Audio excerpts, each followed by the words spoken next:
전체적으로 살펴보려고 합니다. 7장을 통하여서 우리는 크게 세 가지를 살펴보려고 하는데요.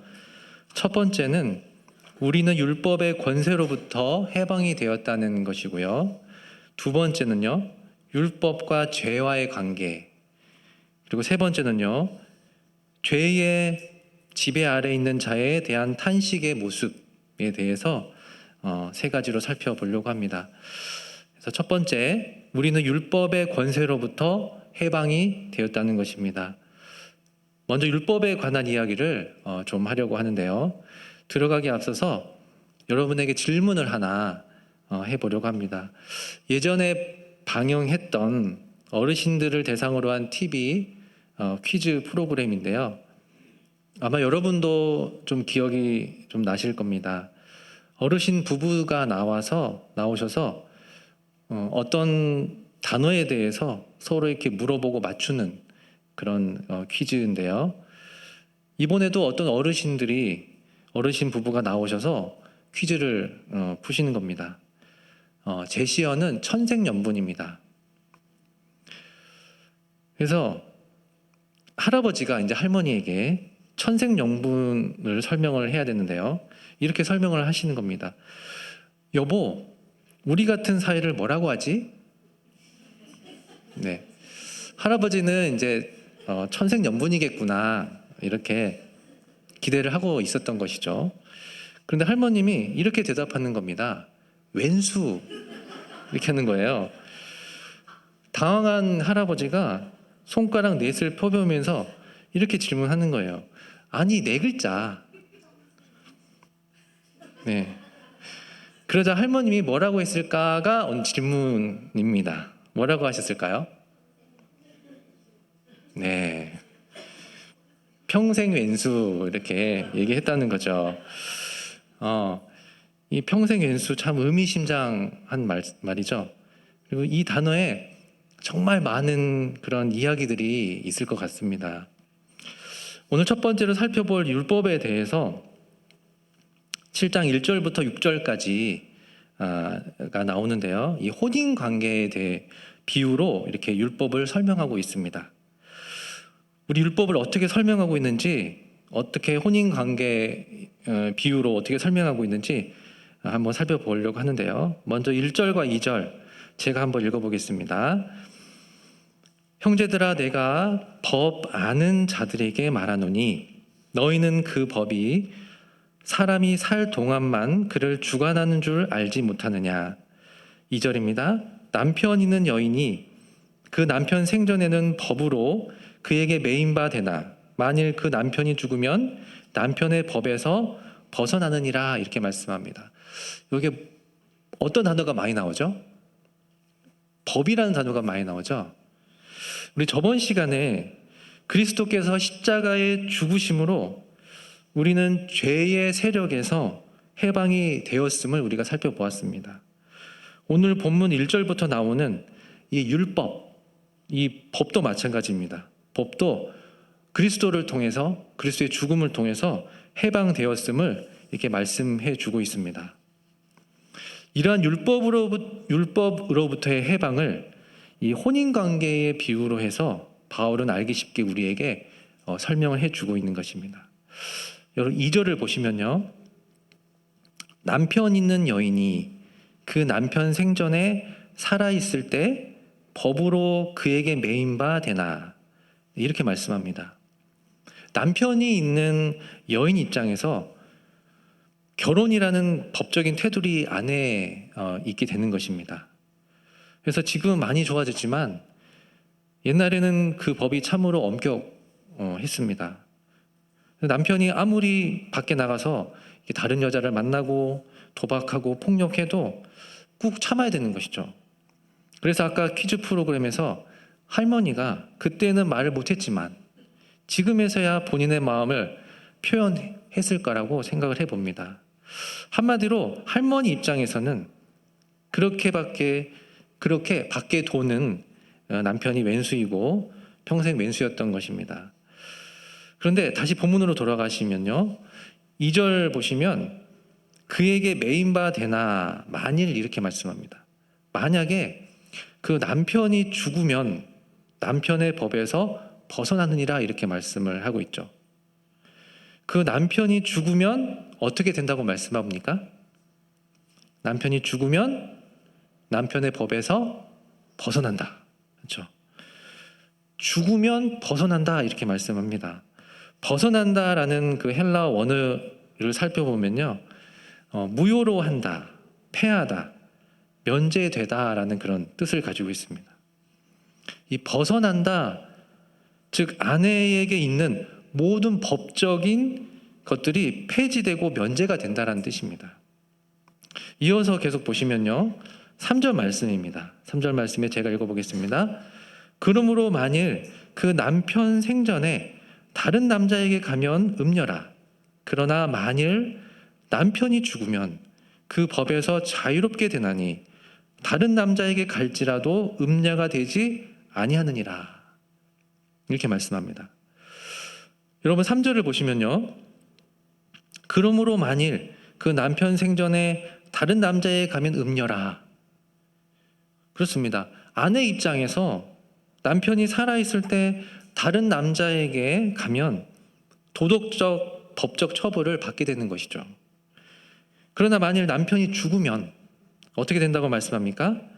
그 법에서 자유롭게 된다 이렇게 말씀합니다. 그렇게 된다면 아내가 다른 남자에게 갈지라도 음녀가 되지 아니하느니라 라고 이렇게 말씀해 주고 있는 것입니다. 여러분 이제 곧 4절에는 이제 율법에 대한 그런 내용들이 나오는데요. 그래서 2절과 3절을 통해서 이 혼인관계 비유를 통해 이 율법에 대한 대해서 이해하기 쉽게 이렇게 설명을 해 주었습니다. 정리하면 무엇입니까? 결국 죽는다는 것은요, 어떤 법에 대해서 벗어나게 해주고 자유롭게 해주는 그런 의미 있고 중요한 행동이라는 것입니다. 그럼 이에 대해서 율법에 대해서 어떻게 설명하고 있는지 우리 4절을 한번 살펴보도록 하겠습니다. 우리 4절 함께 읽어보시겠습니다. 그러므로 내 형제들아 너희도 그리스도의 몸으로 말미암아 율법에 대하여 죽임을 당하였으니 이는 다른 이 곧 죽은 자 가운데서 살아나신 이에게 가서 우리가 하나님을 위하여 열매를 맺게 하려 함이라. 아멘. 그러므로 형제들아 너희도, 이제는 설명의 대상이 우리로 향하고 있습니다. 너희도 그리스도의 몸으로 말미암아 율법에 대하여 죽임을 당했으니, 여기까지 한번 보실까요? 그리스도의 몸으로 말미암아 이렇게 말씀합니다. 이 말미암아라는 것은 뭐 때문에, 통하여 라는 뜻입니다. 그리스도의 몸 때문에, 몸을 통하여. 여러분 이 그리스도의 몸, 이 바울은 이 그리스도의 몸이라고 이렇게 표현을 했는데요, 이 몸이라는 그 표현이 왜 이렇게 중요할까요? 그리스도 메시아는 신성을 의미하죠. 그리고 몸은 인성을 이렇게 의미하는 것입니다. 이 당시 이단이 그 영지주의자라는 이단이 있었는데요, 이 영지주의자들은 거룩한 신이 추한 육체를 입을 수 없다고 주장을 했습니다. 그래서 예수님에 대해서 예수님이 인간이 아니다 이렇게 얘기를 한 거죠. 그래서 예수님이 인간처럼 보였을 것이다 이렇게 주장을 했습니다. 이걸 가연설이라고 하는데요, 이에 대해서 초대교회는 그렇지 않다라는 겁니다. 예수는 참 신인 동시에 참 인간이다라는 그런 정체성을 계속 사수하게 된 것입니다. 예수의 고난과 죽음이 실제 인간의 육체로 겪은 사건이어야만 인간의 죄를 대속할 수 있다는 그런 구원론의 핵심을 이 초대교회는 지켜낸 것입니다. 그래서 이 사도 바울도 그리스도의 몸이라고 이렇게 표현을 한 것입니다. 여러분 예수는 그리스도이심을 믿습니다. 예수님께서 우리를 위해 죽으셨다는 것에 대해서 그냥 그런가 보다, 예수님이니까 그렇게 한 건 당연한 거 아닌가? 정말 예수님의 죽음에 대해서 쉽게 생각하면 안 된다는 것이죠. 예수님이 죽다라는 것은 어떤 정말 큰 의미가 있다는 것입니다. 그리고 죽을 수밖에 없는 그런 의미가 있다는 것이죠. 죽었다는 것은요, 죄에 대해서 완전한 단절을 의미하는 것입니다. 또한 율법에 대해서도 완전한 단절을 의미하는 것이죠. 단절이라고 하는 것은 이제 아무런 상관이 없다는 것입니다. 더 이상 신경을 쓰지 않아도 된다는 그런 말씀인 것입니다. 오늘 본문을 통해서 살펴보고 있는 율법에 대해서도 마찬가지입니다. 우리는 이제 법의 테두리에서도 완전히 자유하게 된 것입니다. 그 전까지 우리는 율법으로 인해서 완전히 눌려있던 그런 존재였습니다. 그래서 늘 마음 가운데 불편한 마음, 걱정과 근심의 그런 마음들이 계속 있었습니다. 왜 그렇습니까? 이 율법은요, 우리를 정죄하는 그런 권세를 가지고 있습니다. 그렇다면 여러분, 이러한 정죄를 가지고 있는 율법은 악한 것일까요? 이제 우리는 두 번째 주제로 넘어가려고 합니다. 두 번째는 이 율법과 죄와의 그런 관계입니다. 그래서 이 부분에 대한 답을 한번 생각해 보도록 하겠습니다. 우리를 정죄의 권세를 가지고 있는 율법은 과연 악한 것일까? 라는 것이죠. 이에 대해서 우리 7절을 함께 읽어보도록 하겠습니다. 우리 7절 말씀입니다. 그런즉 우리가 무슨 말을 하리요? 율법이 죄냐? 그럴 수 없느니라. 율법으로 말미암지 않고는 내가 죄를 알지 못하였으니 곧 율법이 탐하지 말라 하지 아니하였더라면 내가 탐심을 알지 못하였으리라. 아멘. 네, 7절 말씀을 통하여서 우리에게 잘 말씀해 주고 있죠. 그런즉 우리가 무슨 말을 하리요? 율법이 죄냐? 그럴 수 없다라고 말씀합니다. 여러분, 이 율법은요, 그 자체로 거룩하고 의롭고 선합니다. 왜 그렇습니까? 율법은 누가 만드셨나요? 하나님이 만드셨죠. 그런데 율법이 참 신기한 것이 있습니다. 여러분 7절 중반부터 보시면요. 중반을 보시면 제가 읽어보겠습니다. 율법으로 말미암지 않고는 내가 죄를 알지 못하였으니 이렇게 말씀합니다. 율법을 통하여서 죄를 알게 된다는 것입니다. 그럼 계속해서 보시면요. 곧 율법이 탐하지 말라 하지 아니하였더라면 내가 탐심을 알지 못하였으리라. 여러분, 율법은요, 우리의 죄를 깨닫게 해줍니다. 우리가 만약에 10계명을 몰랐더라면, 예를 들어서 제5계명, 5계명이 내 부모를 공경하라 말씀이죠. 이 말씀에 대해서 크게 신경을 쓰지 않았을 겁니다. 살다 보면은 부모님께 공경을 할 수도 있고 또 안 할 수도 또 있는 그런 상황인 거죠. 하지만 율법에 의해서 내 부모를 공경해야 한다, 이 계명을 알게 된 거죠. 알게 된 이상 이제부터는 이 부분에 대해서 우리가 신경을 써야 된다는 것입니다. 부모는 이제 어떻게 됩니까? 반드시 공경을 해야 되는 것이죠. 만약 공경을 하지 못한다면 어떻게 됩니까? 이제는 이에 대해서 율법으로부터 정죄를 당하게 된다는 것입니다. 법을 지키지 않았기 때문이죠. 그래서 마음이 불편해지고 죄책감도 빠지고 내가 왜 그랬을까? 이렇게 하면서 자신의 그 못난 모습 때문에 우울해지고 괴로워하기까지 하게 된다는 것입니다. 본문 7절의 말씀이 바로 이런 의미인 것입니다. 그리고 또 하나, 율법으로 인해서 또 신기한 일이 또 하나 발생을 하게 되는데요. 그것은 8절 말씀에 기록되어 있습니다. 우리 8절 말씀 우리 함께 읽어보시겠습니다. 그러나 죄가 기회를 타서 계명으로 말미암아 내 속에서 온갖 탐심을 이루었나니 이는 율법이 없으면 죄가 죽는 것임이니라. 아멘. 여러분 8절 첫 부분을 보시면요, 죄가 기회를 탔다 이렇게 말을 하고 있습니다. 여기서 이 탔다라는 의미는 어떤 물건을 취하는 것, 사용하다, 이용하다라는 그런 의미입니다. 그래서 이 죄는 율법과 계명을 통하여서 기회를 이용해서 인간 안에 각종 탐심을 일으킨다는 의미입니다. 죄가 범죄할 기회를 엿보기 위해서 무엇을 사용하는 것입니까? 율법을 사용하는 것입니다. 율법이 죄의 도구로 전락되어 버린다는 것이죠.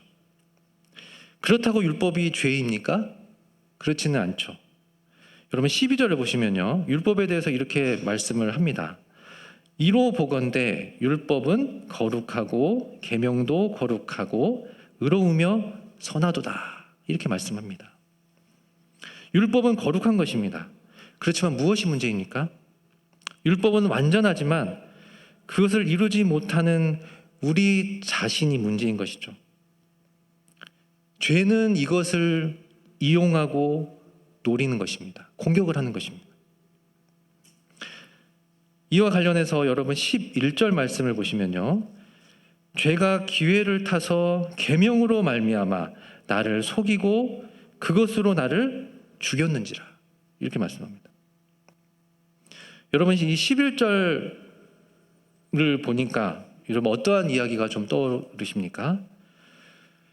여러분 창세기 3장에 보시면 이 아담의 이야기를 생각하게 됩니다. 여러분 에덴 동산에는 하나님께서 많은 동물과 식물들을 이렇게 창조를 하셨습니다. 그 중에서 아담과 하와를 유혹했던 뱀도 이 안에 있던 것이죠. 이 사탄, 이 죄라고 이 가리키는 이 뱀은요, 인간이 타락하기 전에 이미 에덴 동산에 잠복해 있었던 것이죠. 아마 선악과를 먹지 말라는 그 하나님의 계명이 주어지지 않았다면 아마 뱀이 인간을 공격할 기회를 갖지 못했을 것입니다. 그런데 하나님께서 이 계명 먹지 말라는 계명이 들어오게 되는 것이죠. 그러자 뱀은 그 계명을 이용을 하게 됩니다. 기회를 타게 된 것이죠. 뱀은 계명을 이용해서 인간인 아담과 하와를 유혹합니다. 그리고 그 마음에 불같은 탐욕을 생산하도록 만드는 것이죠. 창세기 3장 6절 말씀에 이렇게 기록합니다. 여자가 그 나무를 본즉 먹음직도 하고 보암직도 하고 지혜롭게 할 만큼 탐스럽기도 한 나무인지라. 이렇게 죄는 계명을 수단으로 삼아서 인간의 호기심을 자극하게 만듭니다. 그 호기심으로 억제할 수 없는 탐욕으로 변질시키게 만드는 것입니다. 여러분 원래 계명은 생명을 보호하기 위해 주어진 겁니다. 하나님께서 에덴 동산에서 주신 이 선악과 계명 역시 결코 아담을 속박하기 위해 주어진 것이 아니라는 것이죠. 그 계명은 아담이 항상 하나님의 주권 아래에 있다는 것을 인식하게 하였습니다. 또한 아담이 하나님에게서 받은 놀라운 은혜를 깨닫게 하는 그런 역할을 했습니다. 에덴의 모든 것을 만드시고 영원히 은혜 가운데 함께 하실 분이 하나님이라는 사실을 알도록 하신 것입니다. 하지만 이 죄는요, 이 선악과를 먹지 말라고 하는 이 계명을 가지고 접근을 한 것이죠. 그리고 인간에게 엄청난 거짓말을 하고 그럴듯한 환상을 심어줍니다. 선악과를 먹어도 결코 죽지 아니할 뿐 아니라 그것을 먹으면 하나님과 같이 될 것이다. 아담과 하와는 뱀이 이 말을 하기 이전에는 전혀 상상조차 할 수 없는 그런 생각이었을 것입니다. 결국 불행하게도 아담은 죄의 속임수에 빠져서 하나님처럼 되고자 하는 환상 속에서 계명을 어기게 된 것입니다. 그리하여 그 계명에 의해서 인간은 정죄가 되었습니다. 그리고 생명을 빼앗기게 되었고요. 인간은 모두 이 최초의 인간의 운명에 말려들게 된 것입니다. 결국 우리의 소망은 어디에 두어야 되는 것입니까? 율법의 정죄에서 우리를 구원해 주신 예수 그리스도에 있는 줄 믿습니다. 우리는 연약하기 때문입니다. 율법의 정죄로부터 자유로울 수 없기 때문입니다. 항상 짓눌려 있습니다. 하지만 예수님은 율법을 이루지 못하는 우리의 연약함을 아시고 우리의 모든 허물과 죄를 짊어지시고 십자가에서 그 죄값을 담당하신 것입니다. 결국 예수님을 믿는 우리에게는 이제는 결코 정죄함이 없게 된 것입니다. 따라서 우리의 소망은 율법의 정죄에서 우리를 구원해 주신 예수 그리스도에게 있는 줄 믿습니다. 하지만 우리의 삶은 어떻습니까? 세상 속에서 날마다 전쟁터인 것이죠. 그리스도인으로서 그리스도인답게 살아야 되지만 그렇게 살지 못하는 안타까운 모습을 우리는 계속 발견을 합니다. 그래서 매 주일 우리의 마음은 어떻습니까? 천부의 의지 없어서 손들고 옵니다. 하나님께 이렇게 찬양하면서 회개하면서 주님 앞에 기도하며 힘과 능력을 구하지 않으십니까? 이제 마지막으로 세 번째 주제로 이렇게 넘어가려고 합니다. 오늘 여전히 죄의 지배 아래에 있는 자의 그 탄식 소리가 오늘 본문에도 들리는 것이죠. 오라 나는 공고한 사람이로다. 죄의 지배 아래에 있는 자에 대한 탄식의 그런 모습인 것입니다. 여러분 24절 말씀입니다. 24절 보시면요. 오라 나는 공고한 사람이로다. 이 사망의 몸에서 누가 나를 건져내랴. 이 로마서를 기록한 바울의 고백인 것입니다. 여러분 우리의 모습은 어떻습니까? 우리는 비록 예수 그리스도를 믿어서 의롭다함을 받았지만 또한 성령으로 거듭나서 새 사람이 되었지만 실제 우리의 모습은 여전히 연약하고 육신적인 그런 모습인 것이죠. 말씀을 지켜 행하기를 원하지만 막상 행동으로 실천하지는 못합니다. 우리 안에 죄가 있어서 원하는 것은 행하지 못하고 도리어 원치 아니하는 것을 행하게 되는 것입니다. 그것을 바울은 이렇게 고백합니다. 22절부터 24절까지 말씀인데요. 제가 읽어보겠습니다. 내 속사람으로는 하나님의 법을 즐거워하네. 내 지체 속에서 한 다른 법이 내 마음의 법과 싸워 내 지체 속에 있는 죄의 법으로 나를 사로잡는 것을 보는도다. 오라 나는 곤고한 사람이로다. 이 사망의 몸에서 누가 나를 건져내랴. 정말 우리의 모습과 같은 그런 상황입니다. 그런데 바울은 바로 이렇게 결론을 내립니다. 우리 25절을 우리 함께 읽어보실까요? 25절입니다. 우리 주 예수 그리스도로 말미암아 하나님께 감사하리로다. 그런즉 내 자신이 마음으로는 하나님의 법을 육신으로는 죄의 법을 섬기노라. 아멘. 우리는 주 예수 그리스도로 말미암아 하나님 앞에 감사할 수밖에 없다는 것이죠. 이는 하나님께서 예수님을 통해서 해결해 주셨다는 것입니다. 이제부터는요, 지금까지 살펴보았던 이 죄와 율법, 예수님께서 죽으심으로 이제 우리를 결코 정죄할 수 없다는 것입니다. 마귀는 우리를 죄로 유혹할 수는 있지만 우리를 결코 다스리지는 못한다는 것입니다. 왜 그렇습니까? 우리의 주인은 하나님이시기 때문입니다. 성령님께서 우리의 연약함을 도와주십니다.